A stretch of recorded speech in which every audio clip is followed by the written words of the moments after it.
And I'm adding that second layer of shadow now. I'd painted the Saguaro, but they were a little lighter in value than they needed to be. So now I'm going in with that slightly darker value, and they've created that's given them shape. It's given shadow on the contours of the cacti. Hi, I'm Angela Fehr. I'm a watercolor artist, and here on my channel you can find techniques to help you grow as an artist and encouragement to help you stay painting so you can log those crucial brush miles that will build skill and make you your own favorite artist.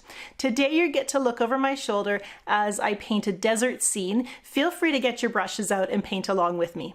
But before you leave to gather supplies, go ahead and press the subscribe button. That will help you find this tutorial should we get separated in the internet.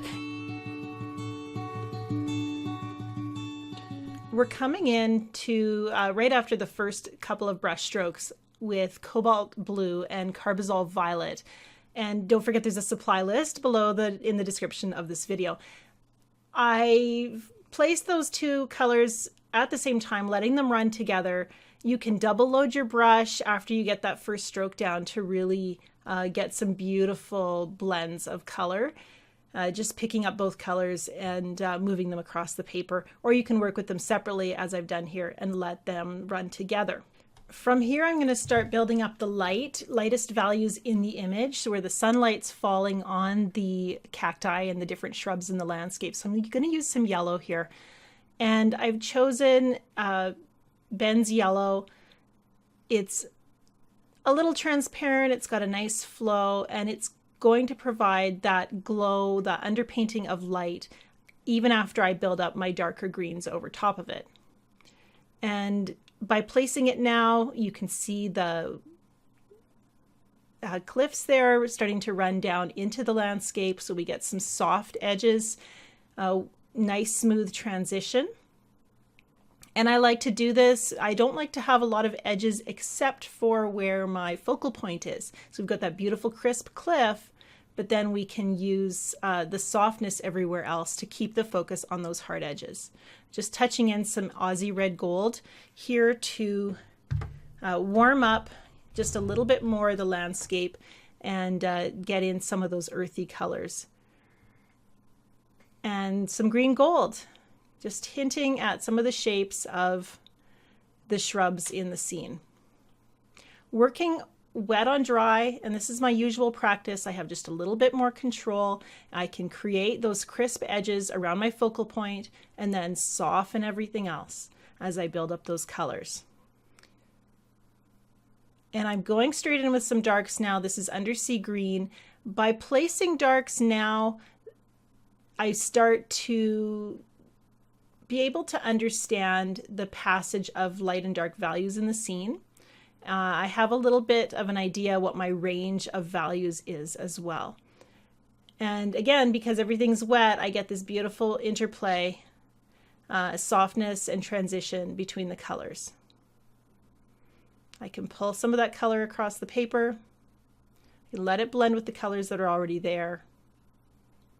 It gives this really nice seamless look, helps everything fit together. We're early enough in the painting that I'm also still deciding which colors I'm going to be working with, and a lot of that is informed by the colors I've chosen from previous paintings. You know, seeing what has worked in the past helps me decide what's going to work in this painting. It's nice to have a small quantity of color, really get to know them. This is the cobalt violet or cobalt blue again.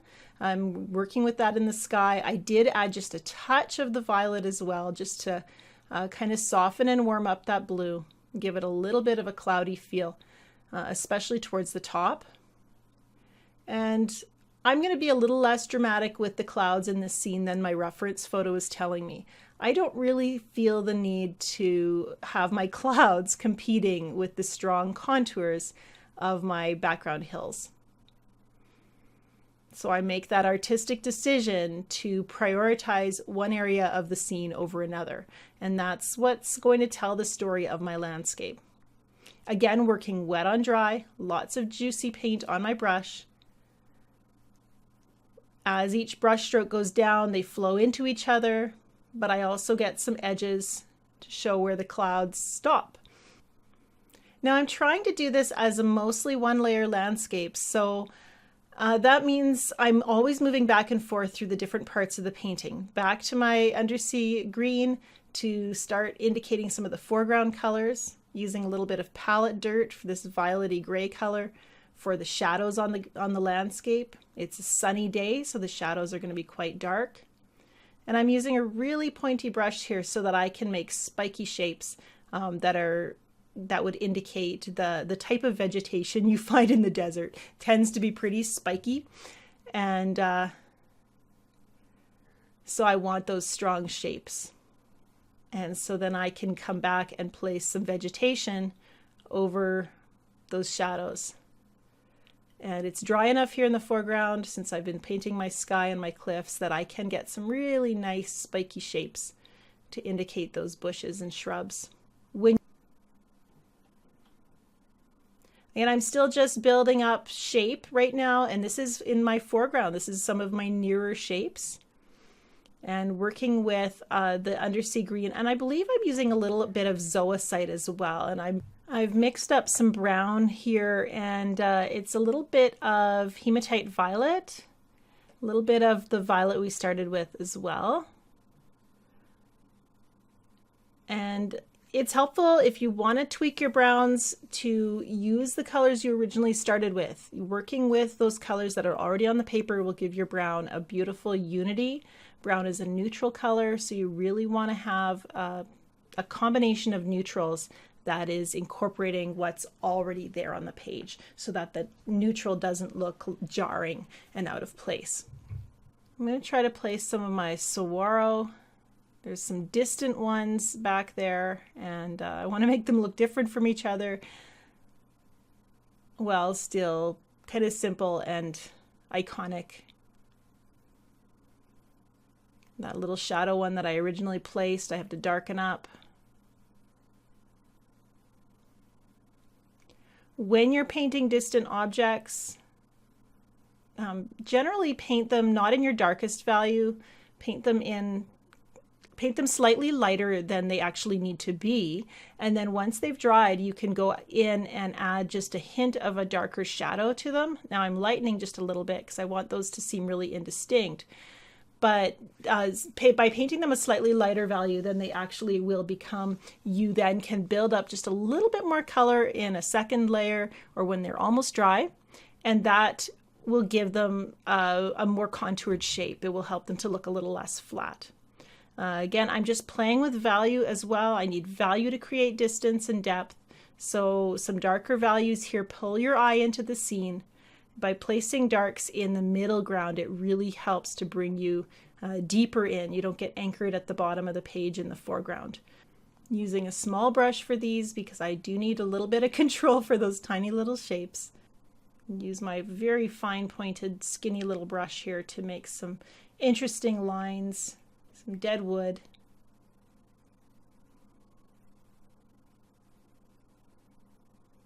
Echoing those same browns now down in the foreground. The value's a little darker, the shapes are a little stronger.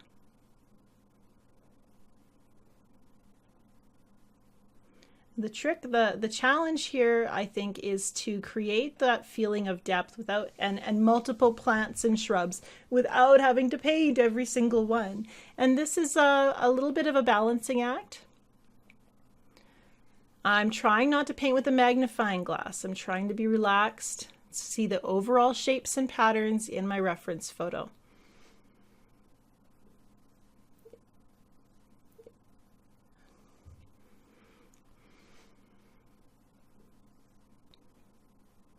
Something that's also working well here is the way I've used pure and muted colors. Anytime you start mixing colors together, they tend to get a little earthier. So when we're using a violet and we don't want it to be like a bright purple, we might add a hint of green to it, or a tinge of yellow. And by adding in a new color, it just mutes it. It brings some of that neutral, those complementary colors in. And so when I have a painting like this, my cliffs are very bright and saturated. They're pure color. And I've got a lot of neutrals and muddied tones in the landscape. And that interplay of pure color versus the more muted colors It also helps guide the eye to the focal point, our area of pure color. And I'm adding that second layer of shadow now. I'd painted the Saguaro, but they were a little lighter in value than they needed to be. So now I'm going in with that slightly darker value, and they've created that's given them shape. It's given shadow on the contours of the cacti, and they just look much more three-dimensional with that kind of two-layer process.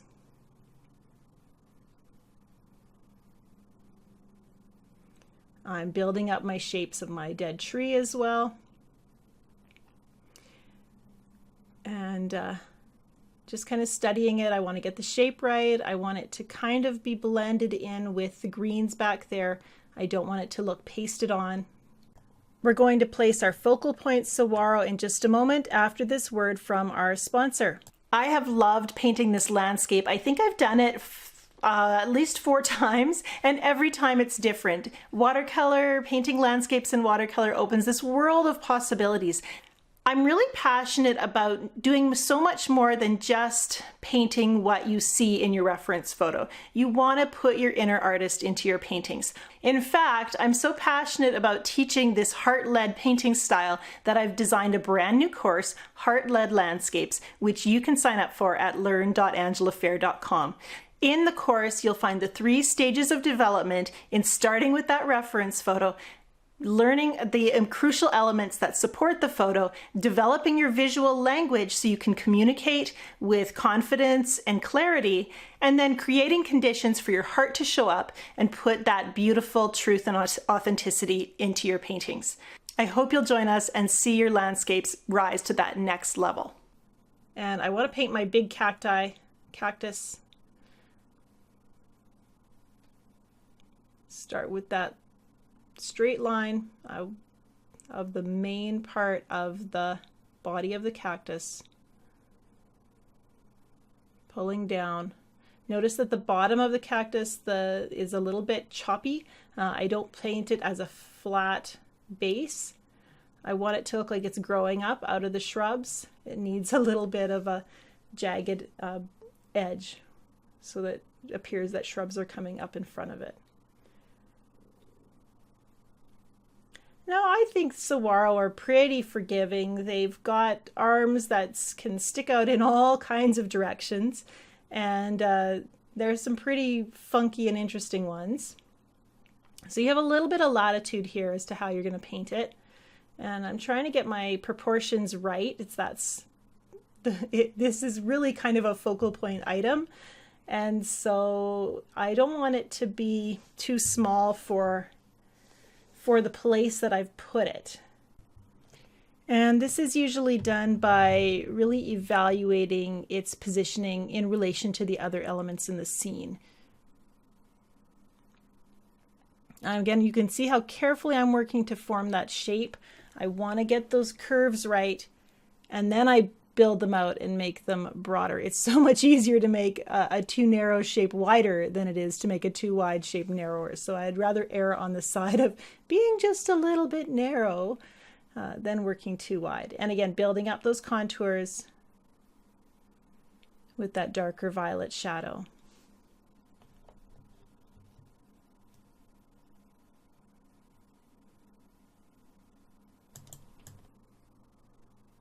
Using a little bit of pure violet right here to darken my shadow and make it a little more dramatic. Again, strong shadows happen when there's strong sunlight.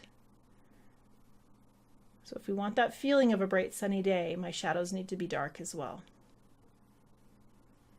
And right now I'm just dotting in a little bit of water. I want some texture in my cactus, and by adding water, some drops of water into that drying pigment, it's semi-dry.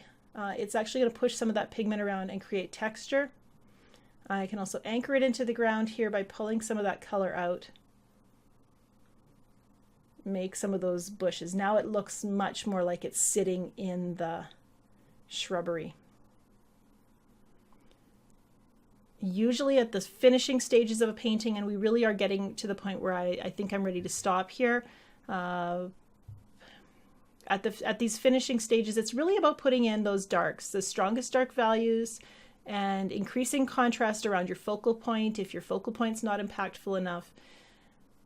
Really evaluating the contrast, where the most contrast is, where the eye is drawn to first.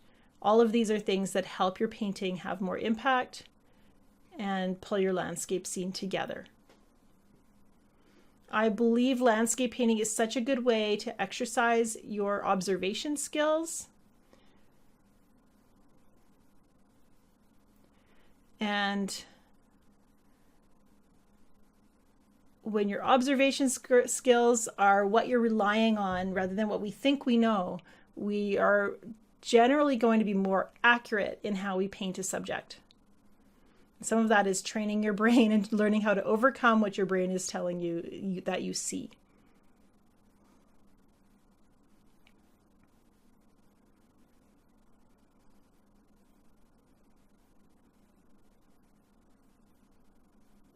Every time I paint this reference photo, I learn something new. I really believe in painting the same scene more than once so that you can add to your body of knowledge, and every time you paint it, you get to be a little bit more confident. And that is really the key to letting your personal expression be revealed in your paintings. Having that confidence to show who you are in your paintings comes with practice, repetition, familiarity. Working from your comfort zone and just pushing just a little past that.